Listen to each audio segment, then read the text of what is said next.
పోతులే చాలేదు ఏం పర్లేదు అటు వెళ్ళలేదు పనుకోకుండా 2 రోజులు అట్లా కాబడుతుంటే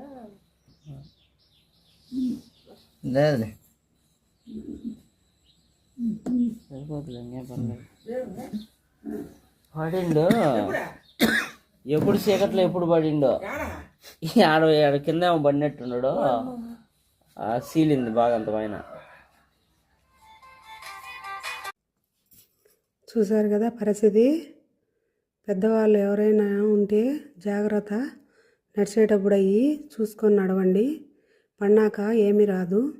ఇంట్లో ఉండేవాళ్ళు ఇబ్బంది పడాలా, మీరు బాధపడాలా, చూసుకొని నడవండి ఫ్రెండ్స్. చూసిన వాళ్ళు ఎవరైనా ఈ వీడియో జాగ్రత్త కానీ పెద్దవాళ్ళకు చెప్పండి ఫ్రెండ్స్. అందరూ ఫ్రెండ్సే. చూసిన వారు నచ్చితే లైక్ చేయండి, సబ్స్క్రైబ్ చేసుకొని వాళ్ళు చేసుకోండి ఫ్రెండ్స్. నమస్తే ఫ్రెండ్స్.